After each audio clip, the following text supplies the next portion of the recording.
نحمده ونصلي ونسلم على رسوله الكريم اما بعد فاعوذ بالله من الشيطان الرجيم بسم الله الرحمن الرحيم إنا أنزلناه في ليلة القدر وما أدراك ما ليلة القدر ليلة القدر خير من ألف شهر تنزل الملائكة والروح فيها بإذن ربهم من كل أمر سلام هي حتى مطلع الفجر صدق الله العظيم الصلاة والسلام عليك يا سيدي يا رسول الله وعلى آلك وأصحابك يا حبيب الله.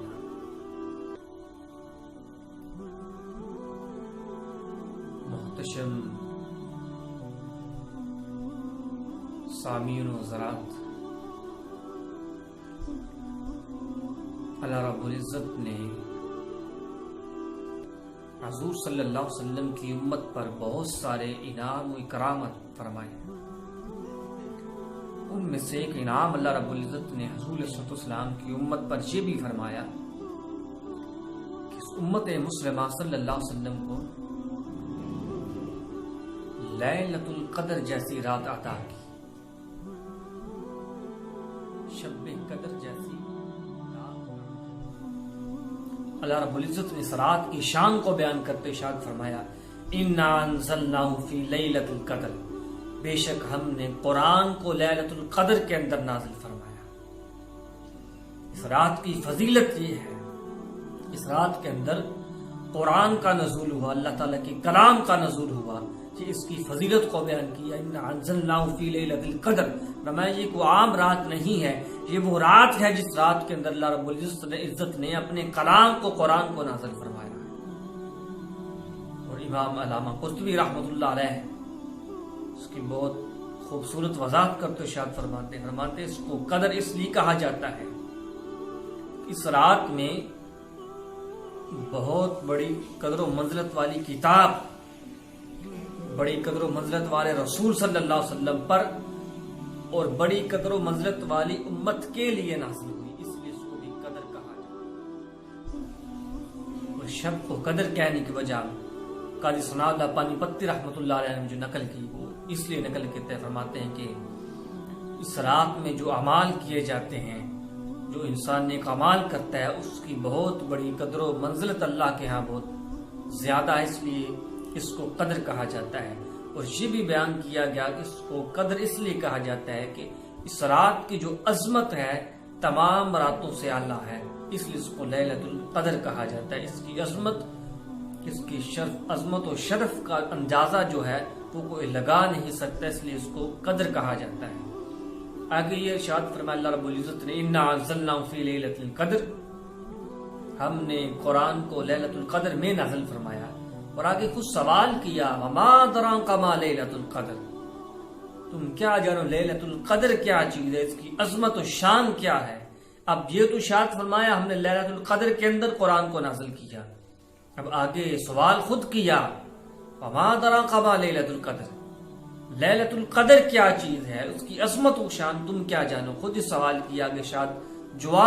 خود جواب ارشاد فرمایا لیلۃ القدر خیر من الف شہر، میں لیلۃ القدر وہ رات ہے جو 1000 مہینوں سے افضل ہے. یہ اس کی شان کو بیان کیا، پہلے خود سوال پھر اس کا جواب دیا. یہ ایک انداز تھا ایک اس کی شان کو بیان کرنے کا، جس لیے حضور علیہ السلام نے جب یہ اپنی امت کی مختصر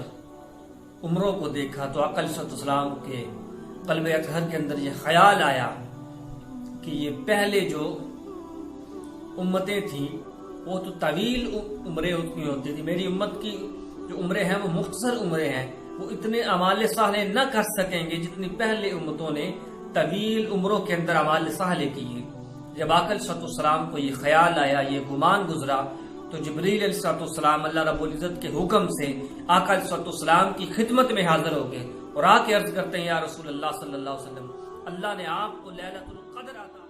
اب سوال یہ ہوتا ہے کہ لیلۃ القدر کون سی رات ہے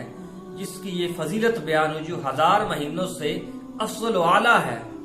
اب اس کے متعلق 40 اقوال تقریباً ملتے ہیں، لیکن صحیح ترین قول یہی ہے کہ آقا علیہ السلام کی صحیح حدیث کے اندر ارشاد فرمایا کہ اس کو طاق راتوں کے اندر تلاش کرو، لیلۃ القدر کو. اس کو اللہ رب العزت نے مخفی رکھا. اور امام راضی رحمۃ اللہ علیہ اس پر وضاحت کرتے ارشاد فرماتے ہیں کہ جو شخص نیکوکار ہیں وہ تو اس رات کے اندر عبادت کریں گے، وہ اس رات کے اندر عبادت کریں گے، اللہ رب العزت سے گر کرائیں گے، اس کی رضا چاہیں گے تو وہ استغفار کریں گے، قیام کریں گے، رکوع کریں گے، سجود کریں گے، سجدوں کے اندر اپنی راتیں گزار دیں گے. لیکن جو شخص نافرمانی کرتا ہے اللہ رب العزت کی، وہ اپنی عادت سے مجبور ہو کر اس رات میں اگر اللہ فرمانی کر لے گا تو وہ ایک گناہ کا نہیں بلکہ 1000 مہینوں کی گناہ کا مستحق بن جائے گا. اس لیے اللہ رب العزت نے حضور صلی اللہ علیہ وسلم کی امت پر اپنا خصوصی کرم اور اپنی رحمت کرتے ہوئے اس کو مخفی رکھا، تاکہ اگر کوئی گناہ گار اس رات کے اندر گناہ بھی کر لے تو اس کو متعین نہ کیا، اس لیے کہ اگر گناہ کر لیتا تو اس کا گناہ ایک لکھا جائے. اگر متعین ہو جاتا، وہ جان لیتا یہ لیلۃ القدر ہے، پھر جاننے کے باوجود اس رات کے اندر گناہ کرتا، فرماتے ہیں کہ اس کے ایک گناہ اس کو 1000 مہینے کے گناہ کے برابر لکھا جاتا ہے. اور سرکار صلی اللہ علیہ وسلم نے ارشاد فرمایا کہ جو شخص اس رات کے اندر ایمان کی حالت میں اور ثواب کی نیت سے قیام کرتا ہے، فرمایا اس کے ساری زندگی کے پچھلے ساری زندگی کے گناہ بخش دیے جاتے ہیں. اور ایک روایت کے اندر ہے سرکار صلی اللہ علیہ وسلم نے ارشاد فرمایا کہ کتنا خوش نصیب ہے وہ شخص جو اس رات کو اللہ رب العزت کی عبادت کے اندر گزار دیتا ہے، اللہ رب العزت کی عبادت کے اندر بسر کرتا ہے اس رات کو. فرماتے ہیں کہ جبریل اور فرشتے اس سے مصافحے کا شرف حاصل کرنے کے لیے آسمان سے دنیا پر آتے ہیں اس کے پاس، اور اس کے لیے دعائیں مغفرت و بخشش کرتے ہیں. اور ان طاق راتوں کے اندر لیلۃ القدر کی تلاش کے اندر حضور علیہ السلام کا ایک اپنا بھی عمل خاص تھا، اس کو سید عائشہ صدیقہ رضی اللہ تعالی عنہ نے روایت کیا. فرماتے ہیں کہ رسول اللہ صلی اللہ علیہ وسلم کو میں نے اس آخری عشرے کے اندر اتنی مجاہدہ اور اتنی عبادت کرتے ہوئے دیکھا، اس کے علاوہ میں نے پورے سال کے اندر اتنی عبادت اور اتنا مجاہدہ کرتے ہوئے آقا علیہ السلام کو نہیں دیکھا جتنا حضور علیہ السلام اس آخری عشرہ کے اندر اللہ رب العزت کی عبادت کرتے ہوئے مجاہدہ فرماتے تھے. آگے اللہ رب العزت نے ارشاد فرمایا تنزل الملائکۃ والروح فیہا بإذن ربہم من کل امر سلام. اس رات کے اندر اللہ رب العزت کے اذن سے فرشتے نازل ہوتے ہیں، اور جبریل علیہ السلام بھی اس رات کے اندر آتے ہیں. والروح فیہا بإذن ربہم، اللہ رب العزت کے حکم سے آتے ہیں، خود نہیں آتے. بإذن ربہم من کل امر سلام، اور ہر کام میں بہتری ہوتی ہے اس میں اس رات کے اندر. اب روایت فرمایا حضرت انس رضی اللہ تعالی فرماتے ہیں سرکار صلی اللہ علیہ وسلم نے ارشاد فرمایا جب لیلۃ القدر کی رات ہوتی ہے تو جبریل علیہ السلام ایک جمع غفیر لے کر فرشتوں کے جنمٹ کے اندر زمین پر اترتے ہیں، اور ہر اس شخص کے لیے دعا کرتے ہیں، استغفار کرتے ہیں، رحمت کی دعا کرتے ہیں. جو شخص کھڑے ہوئے اللہ کی عبادت کر رہا ہوتا ہے، بیٹھے ہوئے اللہ کی عبادت کر رہا ہے، لیٹے ہوئے اللہ کی عبادت کر رہا ہوتا ہے، جس حال کے اندر بھی اللہ رب العزت کی عبادت کر رہا ہوتا ہے، جبریل علیہ السلام اور فرشتے ان کے لیے دعائیں مغفرت کرتے ہیں، دعائیں رحمت کرتے ہیں. اور اس رات کی کچھ نشانیاں بیان کی بنیاد الطالبین کے اندر شیخ عبد القادر جیلانی رضی اللہ تعالیٰ عنہ، المعروف غوث پاک رضی اللہ تعالیٰ نے بیان کیا، اور بھی دیگر ائمہ محدثین نے نقل کیا. فرماتے ہیں اس رات کی نشانی یہ ہے، یہ رات نہ گرم ہوتی ہے نہ ٹھنڈی ہوتی ہے، درمیانی رات ہوتی ہے، اور جو کتے بھونکتے ہیں ان کی آواز نہیں آتی،